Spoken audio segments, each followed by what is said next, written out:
Hi guys, and welcome to another episode of Kabir Considers. In this video, I'm going to react to the most disturbing footage caught on police dash cams. Now, there are untold thousands of police officers out there, each probably has a dash cam to record things and, help them out, maybe identifying suspects. So these cameras are bound to capture some absolutely weird, just very strange moments that you would never predict while being, on the job. Now, they've got to be, it's hard to, I can't even predict what I'm about to see here, but from scanning the comment section of this video, there's going to be some real strange happenings, and I'm really looking forward to seeing this because, I'm not an officer, I don't have any police officers in my family, so I don't really have an understanding of what kind of things these guys have to deal with on a daily basis. So yeah, this should be fun. Let's do it. Okay. In August of 2012, the dashcam of this police cruiser would capture an officer with the Louisville Metro Police Department pulling over a Honda Accord that had expired plates. Three were inside the vehicle, and upon talking to them, the officer conducting the traffic stop would quickly pick up on the nervous and anxious behavior they were giving off. A few seconds later, and the officer would hear the sound of kicking and yelling coming from inside the trunk of the vehicle. No way. This is when the officer would call for backup and have to forcefully detain the three suspects. All the officers on scene would then cautiously open the trunk. They would find a man with a towel tied around his head and his hands tied around his back. What the hell? So he was kidnapped then, or abducted? The man inside the trunk turned out to be the owner of the vehicle. He had been working the closing shift at a Circle K gas station 7 miles down the road. Once he closed up the store and started walking to his car, he would be attacked. The three suspects would then steal the man's car, but rather than leave him behind, they would tie him up and stuff him in the trunk of his own car before fleeing with it. Whoa. Following the incident, the three responsible would be arrested. They were later identified as 27-year-old Trent Bly, 27-year-old Joseph Davis, and 28-year-old Brittany Elder. What they had planned to do with the victim is still unknown. I mean, you've got to think that they're going to kill the guy, right? Because why else would they keep him with them? Had the plates on the car not been expired, the traffic stop likely would not have even happened, and the victim would have been at the complete mercy of these people and their intentions. Other than being roughed up and moderately dehydrated from the heat of the trunk, the victim would make it out unharmed. Lucky guy, man. I mean, not so lucky because of the thing, but the fact that they saved him. December 19th, 2017, the Tucson Police Department in Arizona would receive a disturbing call reporting a man who looked to be impersonating an undercover cop. The caller stated that he, along with a couple friends, had been parked on the side of the road when a man claiming to be an undercover cop pulled up next to them. He further stated they had all been searched, and one of them was even put in handcuffs. The police would verify that whoever they were with was in no way affiliated with law enforcement. Multiple police would be sent to the scene. However, when they arrived, they were informed by the group that upon calling the police, the impersonator would hastily drive off, even leaving one of the guys still in handcuffs. What? How's it going? You guys live here? You guys live here? What are you guys doing? 74. Can you let me know Chilling?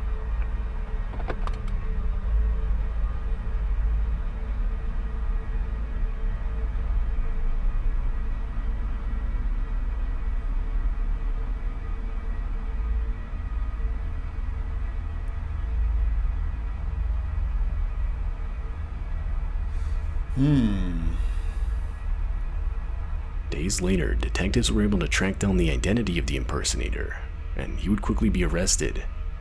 With the help of a search warrant, officers were able to confiscate multiple items used during the incident. These included a white four-door sedan with built-in red and blue flashing lights, a radio earpiece, a baton, and a dashcam. There seems to be a lot of these people going around pretending to be officers. Why? Is it some kind of role-play fantasy they have? Power? They want the power that police officers have? Like, the authority? Upon further inspection of the dashcam, police found that it had been recording the whole thing. Not only that, it also showed multiple other times that the impersonator had pulled over and confronted different people. This is super weird. Just pulling people over at random? I mean, why? If you want to become a police officer, become a police officer. Or maybe he failed the training or something.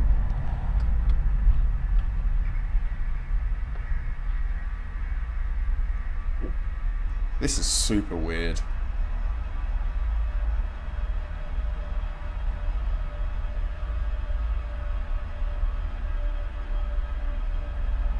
What a strange man. Motives for doing this aren't exactly clear, but the fact that he was willing to even go as far as putting people in handcuffs doesn't make them look good. One can only imagine what his true intentions were. Ultimately, he would receive charges of impersonating a law enforcement officer and kidnapping. Was he given prison time? I hope they gave that guy, you know, some prison time for that, you know, just to stop him from doing it permanently. Or psychiatric help. This dashcam footage shows the response to a 911 call reporting a burning truck. The call was made in the late hours of February 11, 2017 in Glen Heights, Texas. It was reported that a truck engulfed in flames was stopped in the drive-thru lane of a Jack in the Box, dangerously close to the building itself. Officer Chris Womack was the first respondent on scene. When he arrived, it was clear that the truck was to the point where it could explode at any time. Man. So, thinking quick, the officer bravely used his own patrol vehicle to push the truck to where it was a safe distance from the restaurant building. That fire is raging, man. That engine is completely ablaze. My gosh. They really need like a fire truck out there, you know, just try and put the fire out.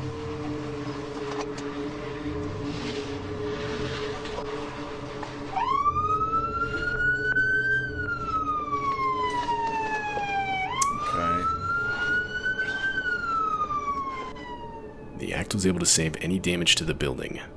It was also able to save any injuries from occurring, as none were ever reported. Good thinking from the officer there. Good job. Richard Lee McNair was a man born in 1958 in Oklahoma. When he was just 28, he was given 2 life sentences for murder and attempted murder during a burglary gone wrong. However, McNair is more well known for his escapes during his time in prison. McNair successfully escaped law enforcement a total of 3 different times. What? How? His first escape didn't last that long, only able to stay on the outside for a matter of minutes. And the second escape was a little different. 9 months out of prison as a fugitive on the run.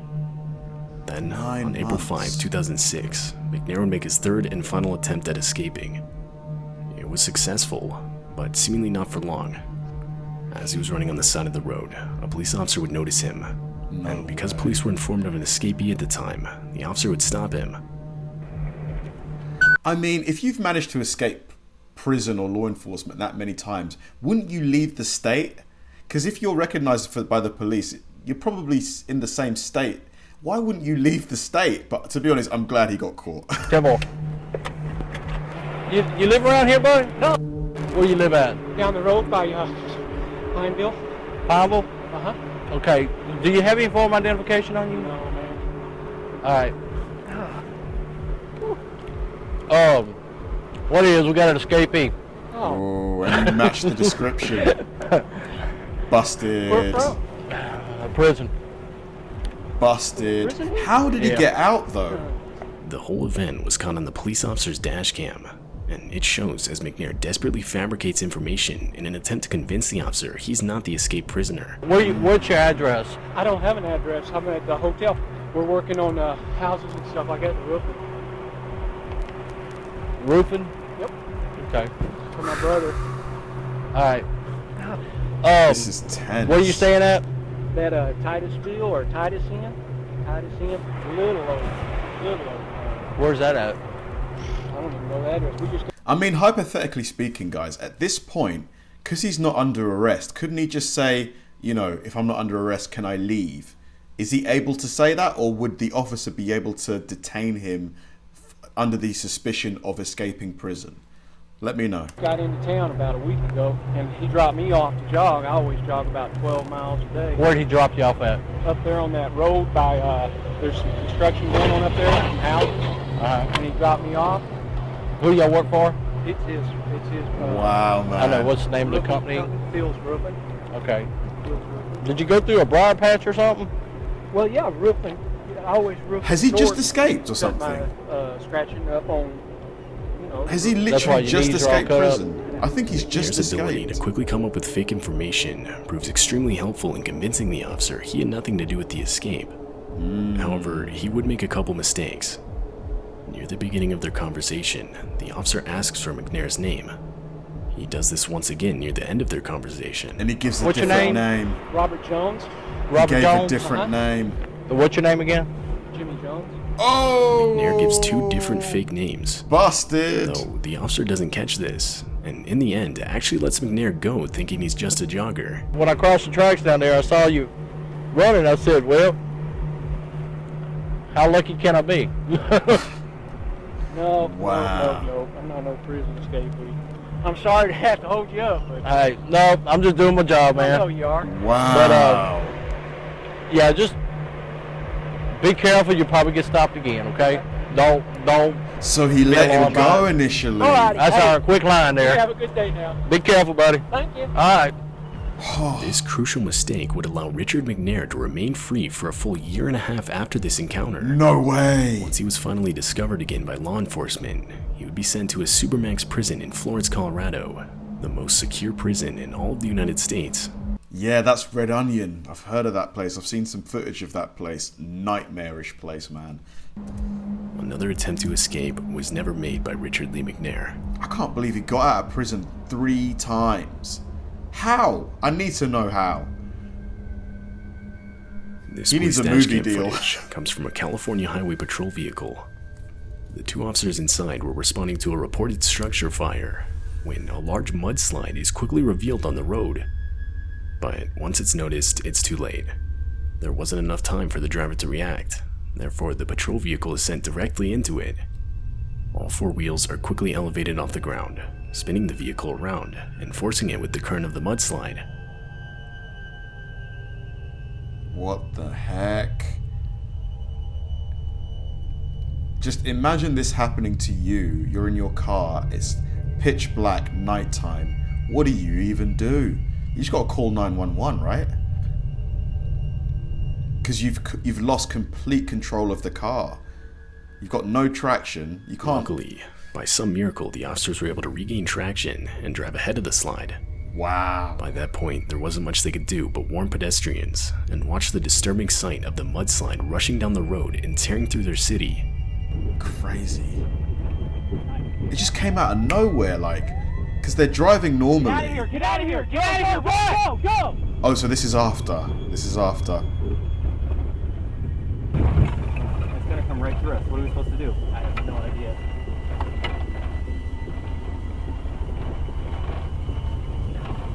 Ventura 29201, there is a very active mudslide coming down Olive Mill towards the 101 right now. It overtook our vehicle as we were heading north on Olive Mill. We were able to barely escape and we're down by the freeway now. But it's there's a lot of debris and a lot of flow coming down. It should be on the near the freeway very shortly. I mean, if it was nighttime, you know, and you've got the visibility, things are a lot easier to manage. Is that it? Is that it coming there? That's it, isn't it? Oh my god. Mike, get in the car! Mike, get in the car! Get They in the need to car, back Mike. Get up, in the man. car. They need Get to in the back car. up. Back up. Hurry up, guys, come on. Get the PA on. In the Mental. early morning hours of July 27th, 2018, police in Wyoming received multiple calls reporting a reckless wrong-way driver on the highway. Officers Rob Meredith and Chris DeBoer were the first on scene. In order to stop the driver, the officers were forced to use their own police cruiser as a makeshift barricade, which was all caught on their dash cam. Could this guy have been... Maybe it's an accident? Maybe he's come from a foreign country? Because we drive in the left lane and you guys drive in the right? Watch yourself. Maybe he's like a foreigner? Or maybe he's just drunk. We're gonna set up like this. He's coming right at us right now. Alright, we got him coming at us, dispatch. As the two set up, the headlights of the wrong-way driver can be seen quickly approaching. Disturbingly, they're showing no signs of slowing down, or even diverting their vehicle's path to avoid a head-on collision. Watch yourself. Oh my god! Oh! Oh my god! You alright? Yep. The quick reaction of Officer Chris DeBoer to turn the cruiser into the impact was the only thing saving the vehicles from a head-on collision and a most likely fatal situation. The wrong-way driver later stopped further down the road and was taken to the hospital for treatment of injuries. He was a 60-year-old man and was charged with his third offense of operating a vehicle while intoxicated. Oh, drunk As for the two driver. police officers, they were lucky enough to make it out of the incident with only minor injuries. That 60-year-old guy, surely he's going to lose his license and probably even go to jail, right? Those officers were lucky, man. Quick thinking. Because that guy was going pretty quick. Just wild stuff, honestly. The officer, or the guy who was impersonating officers, that guy really needs psychiatric help. Because why would you do that? Why? Because he must have known that he was going to get caught eventually. If multiple people are reporting, you know, a fake officer just stopping them for no reason, surely they're like, that guy just wasn't all there in their head. And the first guy who they stole his car and then tied him up and put him in the trunk of the car.